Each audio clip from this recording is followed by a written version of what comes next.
बिस्मिल्लाहिर्रहमानिर्रहीम। अस्सलाम वालेकुम। मैं हूं रज़ा खरल और आप देख रहे हैं रज़ा खरल यूट्यूब चैनल। और आज हमारा मौजू है लॉ एंड ऑर्डर कि किस तरीके से इन दिनों लॉ एंड ऑर्डर की सिचुएशन ख़राब है, और ख़ास तौर पर लाहौर के मज़ाफ़ाती इलाकों में जहां चोरियां डकैतियां आम हो रही हैं।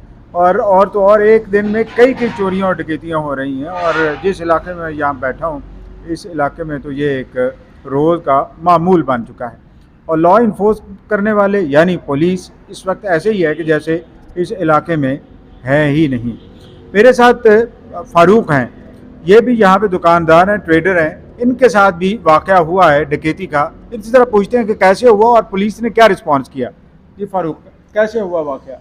हाँ जी, अस्सलाम वालेकुम जनाब। मैं हाले सोया सी ते सुबह बच्चों ਨੂੰ ਸਕੂਲ ਛੱਡਣ ਗਿਆ ਵਾਂ ਤੇ ਜਦੋਂ ਮੇਰੇ ਨਾਲ ਦੋਸਤ ਸਨ ਉਹਨਾਂ ਮੈਨੂੰ ਕਿਹਾ ਕਿ ਤੁਹਾਡੀ ਦੁਕਾਨ ਦੇ ਸ਼ਟਰ ਟੁੱਟੇ ਨੇ। ਤੇ ਜਿਸ ਟਾਈਮ ਮੈਂ ਆ ਕੇ ਦੇਖਿਆ ਤੇ ਉਹ ਸ਼ਟਰ ਯਾਨੀ ਕਿ ਇੱਕ ਸਾਈਡ ਤੋਂ ਟੁੱਟਾ ਸੀ, ਉਹ ਅੰਦਰ ਗਿਆ ਸੀ। ਅੰਦਰੋਂ ਉਹਨਾਂ ਪੈਸੇ ਵਗੈਰਾ ਲੈ ਨੇ, ਹੋਰ ਕੋਈ ਚੀਜ਼ਾਂ ਲੱਗੀਆਂ ਨੇ ਕਿਉਂਕਿ ਹੁਣ ਦੁਕਾਨ ਵੱਡੀ ਏ, ਐਡਾ ਨਹੀਂ ਪਤਾ ਲੱਗ ਸਕਿਆ। ਲੇਕਿਨ ਇਹ ਵੇ ਕਿ मेरी नज़र कोई 15-20 हज़ार के करीब जो भी है सी कैश और चीज़ा वगैरह लैके गए ने। उस तो बाद मैं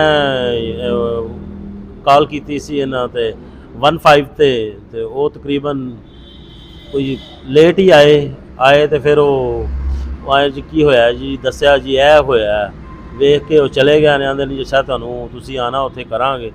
लेकिन ये वे कि सानू तो कोई सूरत हाल नहीं कोई एडी नज़र आई।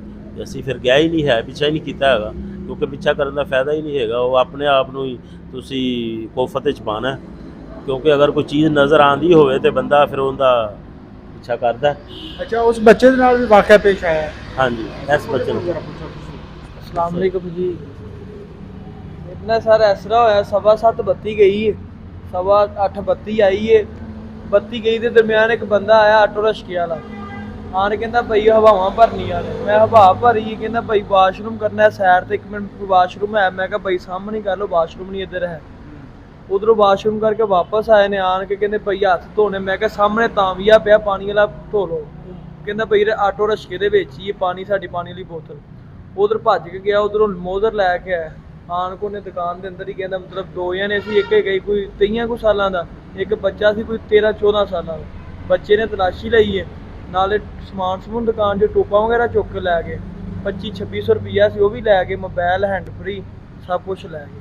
अच्छा, तो बच्चे की की उम्र सी, यानी क्यों हो जाती बच्चा किवें दा लगे? बच्चा है सी कोई साबला जिहा रंग सी, बहुत नानी सेहत सी माड़ा जिहा सी ते हैगे 13-14 सालों का सी।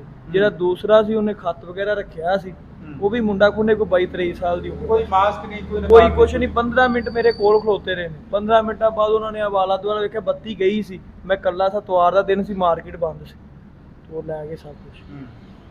तो पुलिस को किस लिए तुसी इतला की? उस टाइम ही जाते पुलिस को की, उन्होंने काला कूला चलाइया ने, बकाया इवें दी शैक की करते फिर वो भी।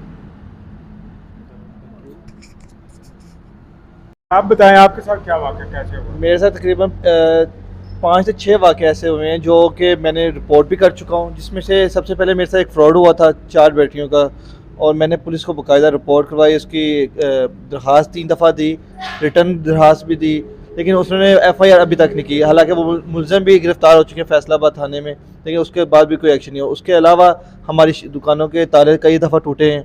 ये 2 दिन पहले का वाक़या है, एक ख़वातीन दुकान के अंदर आई है, मेरे वर्कर से आकर मोबाइल भी ले गई है, पैसे भी ले गई है। हर 6-7 वाक़यों के बाद हम लोग बार बार पुलिस के पास जाते हैं, लेकिन या तो वो कुछ ना कुछ मुआवजा अपना मांगते हैं, दरख्वास्त के पैसे भी मांगते हैं, लेकिन एक्शन कुछ नहीं होता। अच्छा, ये जो जितने वाक़यात हुए हैं आपके साथ जी, आपने पुलिस को आगाह किया है? जी, 3 वाक़यात का तो ऐसे हैं जो हमने बाकायदा आगाह किया है, लेकिन उस दरख्वास्तें भी चली हैं, लेकिन उसके ऊपर कार्रवाई कुछ भी नहीं हुई, और कई लाखों का नुकसान हुआ है। तो नासिर साहब, आपके साथ भी वाक़या हुआ? जी अस्सलाम वालेकुम सर, मेरा नाम नासिर महमूद है। फैज़पुर होंडा के नाम से मेरी वर्कशॉप है, और 18 तारीख 2023 9:15 पे मैं अपनी वर्कशॉप बंद कर रहा था। 3 लड़के आए हैं, उन्होंने आते ही उन तीनों के पास पिस्तौल थे। उन्होंने आते ही मेरे 2 लड़के थे, उनको यरगमाल किया और मेरी तरफ आए, उन्होंने आके मेरे पेट के ऊपर पिस्तौल रख दिया। और उसके बाद मेरे पास पर्स था जिसमें तकरीबन 15 से 16 हज़ार रुपया था, एक मोबाइल था और उसमें मेरा आईडी कार्ड था और मेरा चैम्बर का कार्ड था, कोई 5-7 कार्ड थे। और जैसे ही उन्होंने सिर्फ और सिर्फ तकरीबन कोई 1 या 1.5 मिनट में ये वारदात की है और चले गए। और मैंने फ़ौरन 15 पे कॉल की है। कॉल करने के 15 मिनट बाद साहब लोग आए हैं, उन्होंने पूछा है मुझसे कि आपके साथ क्या वाक़या हुआ। मैंने उन्हें ये सारा कुछ बताया कि इस तरह 3 लड़के आए और उन्होंने ये काम किया है। उसी दौरान मेरे पास खड़े हुए वो दोबारा फिर वो तीनों लड़के आए। हमने कहा कि सर ये दोबारा आ गए हैं, तो उन्होंने कहा जी आप इनके पीछे बाइक लगाएं। लेकिन हमने कहा जी हम क्यों बाइक लगाएं, उनके पास तो असला है। उन्होंने कहा जी आप जाएं इनके पीछे। मैंने कहा हम नहीं जा सकते, आप जाए। उन्होंने कहा जी हम नहीं जा सकते।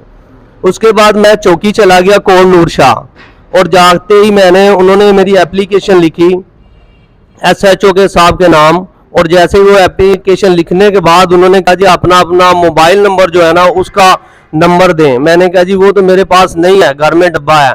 मैं सुबह, उन्होंने कहा जी ये आप ले जाए, दरख्वास्त जाके थाने जमा करवाएं। मैं सुबह थाने चला गया। उधर जब मैंने दरख्वास्त जमा करवाई तो आज तकरीबन ये वाक़या है 18/4/2023 का।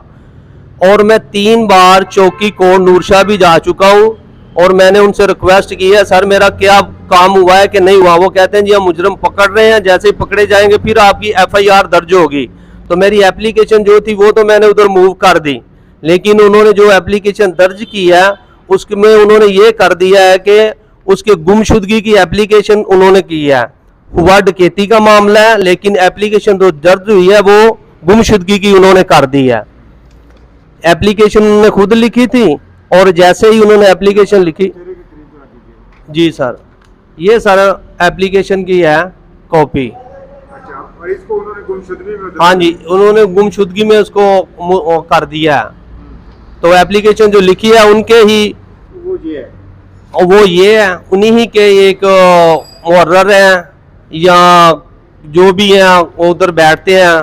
उन्होंने ये एप्लीकेशन अपने हाथ से लिखी। उन्होंने कहा जी ये आप सुबह जाके थाने जमा करवा दें। तो हम थाने गए हैं, उधर हमने जमा करवाई। तो मैंने एक अपने दोस्त को चेक करवाई तो उसने कहा ये तो गुमशुदगी की रिपोर्ट है भाई, ये डकैती की रिपोर्ट ही नहीं है। तो ये हमारे साथ इस तरह का मामला हो रहा है। ये तकरीबन पूरे रोड पे फैजपुर इंटरचेंज से लेकर फूलों वाले चौक तक, ईद से लेकर अब तक कुछ भी नहीं तो 20 वारदातें हो चुकी हैं। लेकिन हम थाने भी जाते हैं, एप्लीकेशन भी देते हैं, लेकिन कोई सुनवाई नहीं हो रही। तो बराए मेहरबानी हमारी। अच्छा आप ये बताइए कि यहाँ पे जो वारदातें हुई हैं ये एक ही ग्रुप कर रहा है या मुख्तलिफ ग्रुप से मुतहर्रिक है इस इलाके? नहीं सर इसमें मुख्तलिफ ग्रुप हैं। किसी जगह तो इस तरह पता चलता है कि एक मोटरसाइकिल पे 3 लड़के आ रहे हैं और कहीं ये पता चलता है कि एक मोटरसाइकिल पे 2 लड़के आ रहे हैं और कहीं ये पता चलता है कि एक रक्शे पे 2 लड़के आ रहे हैं। ये मुख्तलिफ लोग ग्रुप हैं। ये तो वही बता सकते हैं कि जिनको ये पता है कि ये वही लोग हैं, मुख्तलिफ चीज़ों पे आते जाते हैं। अच्छा कोई CCTV कैमरों का निज़ाम आप लोगों ने लगा रखा है या सर नहीं लगाया? CCTV कैमरों का निज़ाम है, उसमें वीडियो आती है और उनको चेक भी करवाया जाता है। उसके ऊपर उन्होंने अपने मुंह पे मास्क डाले होते हैं या नकाब डाले होते हैं, उसमें उनका चेहरा वाज़िया नज़र नहीं आता जी। अच्छा जिस तरह ये बता रहे हैं कि वो तो बिल्कुल यानी सीधे सीधे हाँ। बगैर नकाब के आए हैं। इनके पास बगैर नकाब के आए हैं ना, ठीक है। हमारे पास जो आए हैं उन्होंने मास्क डाले हुए थे चेहरे के ऊपर, 3 लड़के थे, 3 ने मास्क डाले हुए थे जी। अच्छा फिर भी इधर दोबारा जब वो घूम के आए हैं जी तो उस वक्त पुलिस मौजूद थी? हाँ उस टाइम मेरे पास 3 बंदे खड़े थे, 2 सिविल में थे और एक ने यूनिफॉर्म पहना हुआ था। उन्होंने जैसे ही उनको देखा उन्होंने बाइक भगा दी आगे, वो आगे निकल गए। फिर दोबारा फिर आए हैं, ठीक 10 मिनट के बाद फिर वो दोबारा आ गए इधर। इन हालात में हुकूमत को और लॉ इन्फोर्समेंट एजेंसीज़ को अपना किरदार अदा करना चाहिए कि पहले ही गुर्बत बहुत है और ट्रेडर्स अपनी इस मुआशी हालात की वजह से बहुत ज़्यादा तंग और मजबूर हैं, और ऊपर से इस तरह की यानी उनकी जानों को ख़तरा, उनके माल को ख़तरा और डकैतियों का रोज़ाना के इस तरह की वारदातें इस इलाके में खौफ व हरास फैला चुकी हैं। इससे पहले कि ये लोग अपनी दुकानें और बिज़नेस बंद करना शुरू कर दें, हुकूमत को और दीगर इदारों को जो मुतालिका हैं उनको किरदार अदा करना होगा। वस्सलाम।